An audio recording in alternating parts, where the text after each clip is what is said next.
Salve a tutti, sono Michele, sono qui per spiegarvi il gioco Gladiatori. Gladiatori, come si dice la parola stessa, è uno scontro nell'arena di guerrieri. Ogni giocatore muove un proprio guerriero, una propria miniatura sul tabellone di gioco, che è questo qui, e muove e fa tutto ciò mediante l'utilizzo delle carte, mediante l'utilizzo del proprio mazzo di gioco. Questo ovviamente è un prototipo, il mio prototipo di test, quindi il gioco finale sarà sicuramente diverso e sicuramente molto meglio fatto. Dunque andiamo a vedere come funzionano le carte. Qui abbiamo diversi tipi di carte che ci sono nel gioco, che sono caratterizzate sia dal dorso, in questo caso sono nere, queste sono tutte nere, e nel gioco finale saranno rosse, e queste sono le blu e queste sono le verdi, sia da una linea nella parte superiore che identifica sia il tipo di carta, ovviamente le carte verdi hanno la linea verde, le carte blu la linea blu, sia all'interno dello stesso gruppo, con lo stesso sfondo, diversi tipi di carte. Allora, le carte principali sono sicuramente le carte verdi, perché le carte verdi determinano il tipo di azione che il giocatore può fare. Ce ne sono 6, ogni giocatore ha lo stesso set di carte verdi, 2 illustrano il personaggio del giocatore, ovviamente sono diverse, ma serve unicamente quella in bianco e nero per porla sopra gli scarti del giocatore e quella a colori sopra le carte dei punti ferita del giocatore. Quindi le carte azione vere e proprie sono 4, queste 4 qui. Allora abbiamo 3 tipi di attacco, questo, questo e questo, e un tipo di movimento. Andiamo a vedere cosa fa la carta movimento, dicendo subito che le carte azioni hanno indicato nella parte sottostante tramite delle icone quello che la carta può fare. Ad esempio la carta movimento, che è questa qui, presenta uno schema grafico è comune a tutte le carte, che indica, stante la posizione al centro della miniatura, dove la miniatura può andare. La carta, i segni verdi vuol dire che può andare in tutte le direzioni. Infatti con la carta movimento il giocatore può spostare la propria miniatura fino a 3 spazi, fino a 3 esagoni gratuitamente in tutte le direzioni possibili. Il secondo simbolo indica che la carta va girata una volta che l'azione viene svolta, per far ricordare al giocatore e far vedere a tutti che quella carta è stata già utilizzata come azione. Infatti una stessa carta può essere utilizzata all'interno di un turno solo una volta per fare un'azione, quindi non si può ripetere l'azione con la stessa carta. L'ultimo simbolo è un simbolo che vedremo su tutte le carte e sta a indicare i valori in punti ferita di quella carta, concetto che sarà chiaro dopo che avrò spiegato come funzionano i punti ferita. Quindi andiamo a vedere gli altri 3 tipi di attacco, tutti presentano lo stesso schema, vuol dire che l'attacco può essere effettuato soltanto nell'esagono immediatamente davanti alla miniatura, e un'icona che indica il tipo di attacco. L'elmo sta a indicare l'attacco di forza, il colosseo attacco berserk e il Pegaso l'attacco di velocità di destrezza. Anche qui troviamo lo stesso simbolo che ricorda il giocatore che gira la carta e il valore in punti ferita della carta. Tanto per dare un'idea andiamo velocemente a dire cosa possono fare i tipi di attacco. Allora, la forza si basa sulle carte giocate, cioè al turno del giocatore il giocatore cala una carta verde coperta e vi pone sopra delle carte nere sempre coperte. Il difensore fa lo stesso, quindi si girano tutte le carte, si vedono i risultati, prima l'attaccante e poi il difensore. La forza si basa sulle carte giocate, infatti si vede che le carte giocate, come dirò meglio dopo, hanno un valore indicato da un fulmine che indica l'energia applicabile in questo attacco, quindi in questo caso avremo semplicemente 1 e 1, questo attacco di forza ha più 2 a colpire, molto semplicemente. Comunque illustrerò queste carte meglio successivamente. L'attacco di destrezza, che è il Pegaso, invece, si basa sulle carte che il giocatore mantiene in mano. Ogni 2 carte che il giocatore mantiene in mano ottiene un bonus di più 1.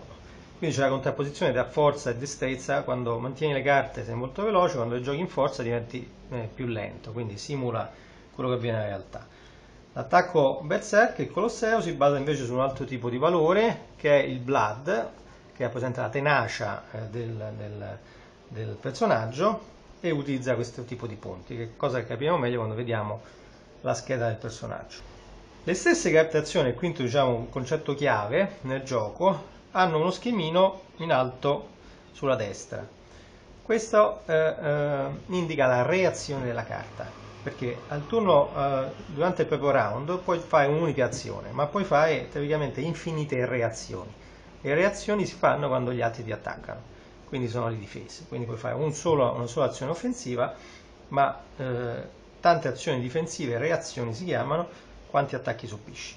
Ogni carta ha la sua reazione, ovviamente l'attacco di destrezza avrà una reazione di destrezza che è il parry, e c'è sempre lo stesso schema che indica da dove si può provare a parare il colpo, cioè da un attacco proveniente dai 3 esagoni di fronte alla miniatura. La stessa cosa per il berserker, da un bonus fisso alla difesa di più 5, e per l'attacco di forza la stessa cosa, sempre in 3 esagonini davanti. La difesa invece del movimento, che sarebbe il dodge, la schivata, è applicabile anche ai 2 esagoni laterali dietro al personaggio e riduce della metà il valore dell'attacco. La cosa interessante è che abbiamo 2 round di gioco in cui io ad esempio gioco la prima azione, svolgo la prima azione e la giro, poi subisco un attacco. A questo punto posso o riusare questa carta qui in reazione, perché in reazione possono libero di usare qualsiasi carta, oppure giocare una nuova carta e utilizzare questa carta in reazione. Così dicendo, subisco un altro attacco, posso usare quest'altra o giocare un'altra carta in reazione. Secondo round, all'interno del turno, posso o giocare una nuova carta e usarla come azione che poi ruoterò, oppure utilizzare una delle 2 disponibili, questa qui e la girerò, per esempio. Il riutilizzo di carte che stanno già in gioco però si paga, e qui sta il nocciolo del sistema, perché io posso essere attaccato moltissime volte, ma ogni volta che utilizzo una carta si paga anche qui in punti sangue, in punti blood. Costa un punto accrescendo da destra verso sinistra, perché le carte si giocano da sinistra verso destra, più sono vecchie le azioni più costano. Quindi rigiocare questa carta mi costerà 1 sangue, rigiocare questa carta 2 sangue, rigiocare questa carta 3 sangue. Quindi il giocatore dovrà amministrare bene cosa succede.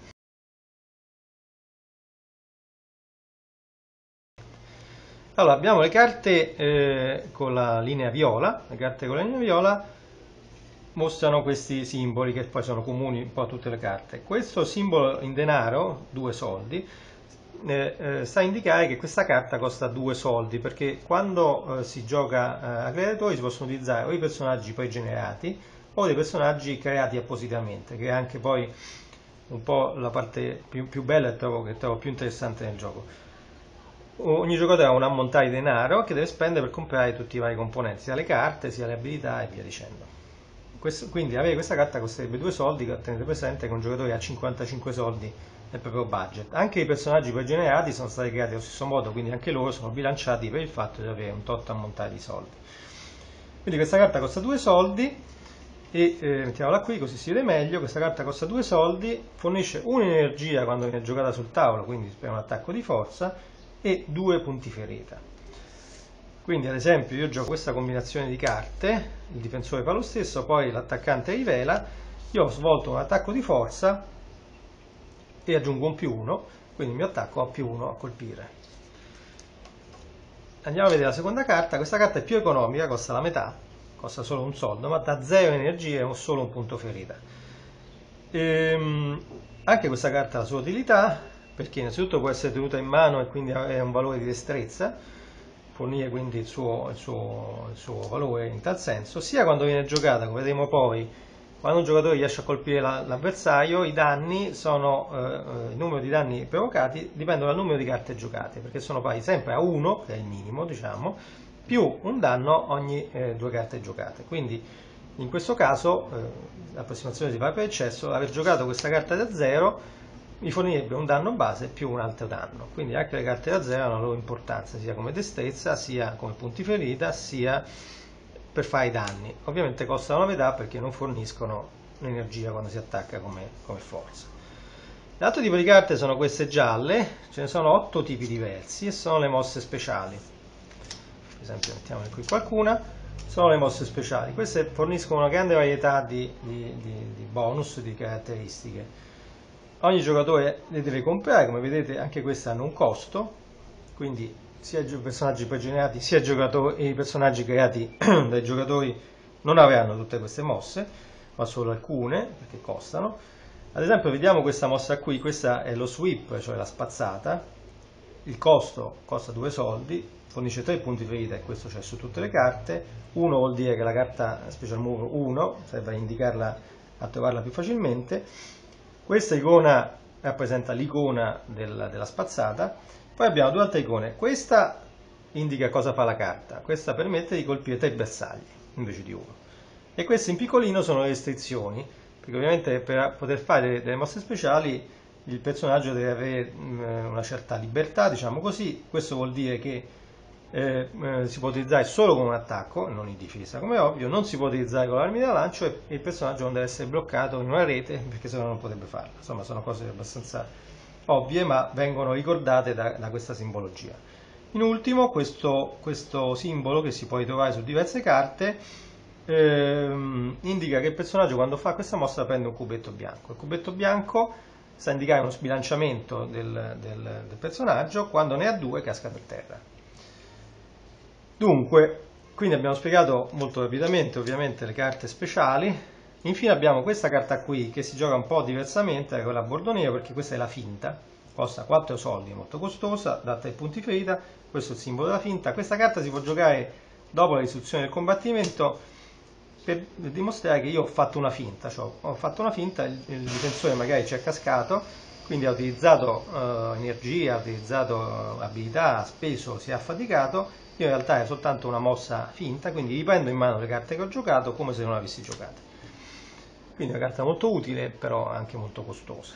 Infine ci sono le carte blu. Le carte blu sono degli oggetti, ogni giocatore ne ha 2 all'inizio del gioco, si possono essere assegnati in vario modo, o il giocatore se li sceglie, o c'è un'asta di assegnazione, oppure c'è un sistema draft per distribuirli. Insomma, ogni giocatore ne ha 2 all'inizio, forniscono anch'essi il solito bonus ai punti ferita, il solito valore in punti ferita, scusate, e un bonus all'attacco con la difesa.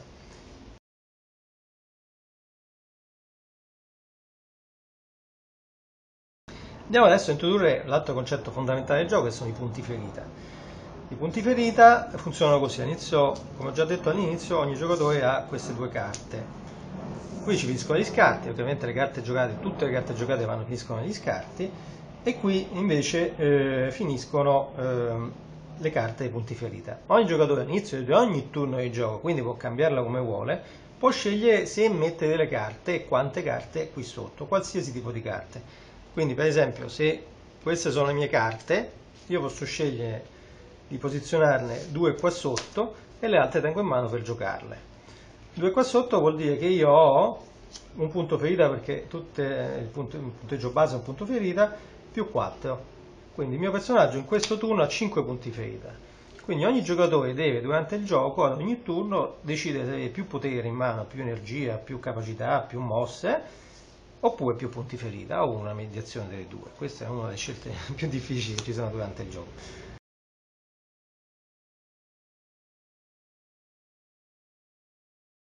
Per finire questo breve excursus sul gioco, presentiamo la scheda del personaggio. Le schede del personaggio sono di 4 tipi, sono tutte uguali nello schermo, ovviamente cambia la figura del personaggio, e illustrano quali sono le altre abilità del personaggio, perché il personaggio viene definito dalle carte che ha, in più anche dai valori che lo caratterizzano. Abbiamo 5 valori, che sono la resistenza, l'offesa, la guardia, e poi abbiamo il sangue e il piede, o velocità, detto in gergo di gioco piede. Allora, quindi le prime 3 rappresentano le abilità, le seconde 2 sono le capacità del personaggio. Qui poi illustrate con delle icone abbiamo i poteri, sono dei poteri speciali che si possono utilizzare una volta sola nel gioco e ti danno qualcosa in più. Tutte queste cose, come al solito, si pagano per i personaggi customizzati, con un valore più alto costerà di più, un potere in più costa di più valore di sangue costa di più, e via dicendo. Quindi il bilanciamento del gioco viene effettuato in questo modo. Anche i personaggi pregenerati sono stati bilanciati in questo modo. Allora, la resistenza ti permette di recuperare le carte scartate, nonché la guardia e l'offesa consumata. Quindi abbiamo visto che durante il gioco si utilizzano le carte, tutte le carte utilizzate alla fine vanno negli scarti e devono essere recuperate, se no il personaggio si stanca. Lo stancarsi è la linea guida, diciamo, del gioco. Il giocatore deve amministrare, oltre a tutte le cose che vi ho detto, anche il fatto di non affaticarsi troppo. Allora, la resistenza, io per esempio ho 5 in resistenza, vuol dire che posso recuperare 5 cose. 5 cose vuol dire o le abilità stesse, ovviamente la resistenza stessa no, vuol dire quindi o l'offesa o la guardia, che man mano che le usi si indeboliscono, oppure le carte scartate, quindi è un'abilità fondamentale. L'offesa e la guardia, le successive, danno rispettivamente un bonus all'attacco e alla difesa, quindi se io ho offesa 5 ho più 5 a colpire, se ho guardia 3 vuol dire che ho più 3 a difendere. E quindi queste sono le abilità. Le capacità invece, sangue e velocità, o nel gergo del gioco piede, funzionano in modo diverso perché non possono essere recuperate dalla resistenza, quindi tu hai un valore che man mano si consuma, devi amministrare molto bene perché si consuma. L'unico modo per recuperare questi valori è non far nulla durante il turno, quindi si perdono azioni. Il sangue serve a ripetere le azioni già fatte, quindi molto importante, nonché a dare un bonus all'attacco berserk, quindi al suo forte valore. Il piede anche è tatticamente fondamentale perché ti permette di muoverti e di attaccare, quindi abbiamo visto c'è la carta per muoversi, però se tu vuoi muoverti e attaccare devi usare i piedi. Anche importante come valore tattico per spostarsi, quindi è anche questa fondamentale. Infine qualche parola su queste icone che sono i poteri. Questi sono poteri che si utilizzano una tantum, cioè se hai un potere lo puoi usare una sola volta nella partita, e danno cose molto diverse. Ovviamente anche questi come tutto si pagano quando si crea il personaggio.